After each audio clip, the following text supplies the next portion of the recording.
After 0-3, how bad is Syracuse's record in New York City in recent years? Mike's Mailbox.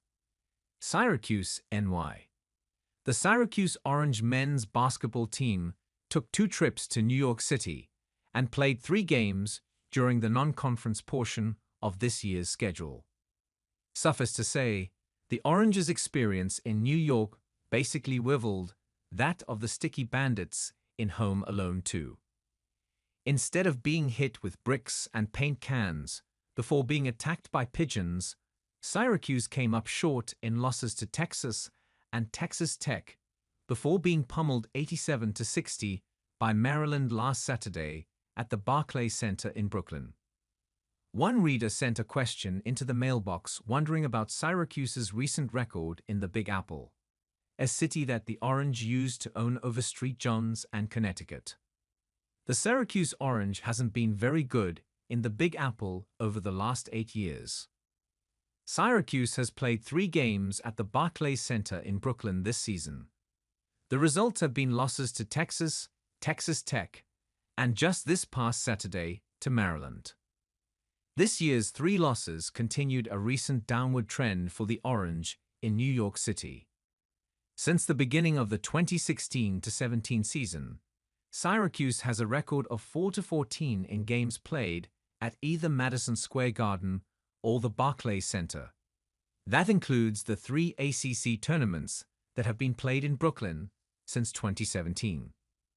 Syracuse's 4 wins in that span came against Connecticut at the Garden in the 2017 Jimmy V Classic, against Richmond in the opening round of the 2022 Empire Classic in Brooklyn, and ACC tournament wins over Wake Forest in 2018 and Florida State in 2022.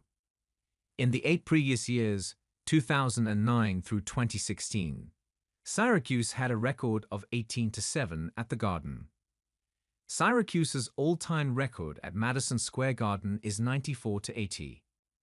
Jaya Davis played a season-low 12 minutes in Syracuse's loss to Maryland at the Barclays Center on Saturday. Davis entered the game averaging 11.1 points and 5.5 rebounds in 21.7 minutes per game. But Davis struggled against Maryland, failing to score on just 2 field goal attempts.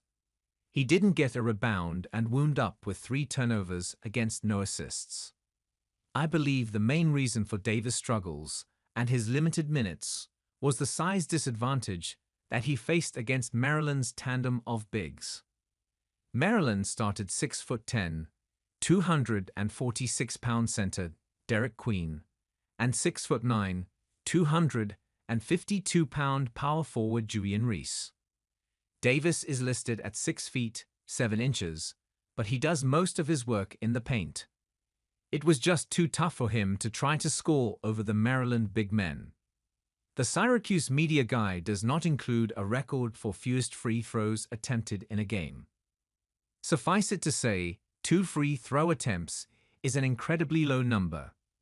Syracuse didn't attempt a free throw in Saturday's loss to Maryland until just 5 minutes and 26 seconds remained in the game. It was a whistle-free game as Maryland only took 6 free throws, had made 5 of them. Donny Freeman hit both of his free throws for the Orange, and 100% would be a school record, except that it fails to reach the minimum of at least 6 free throw attempts to be included in the record book. Syracuse has been perfect from the line, with at least 6 attempts 5 times prior to this season.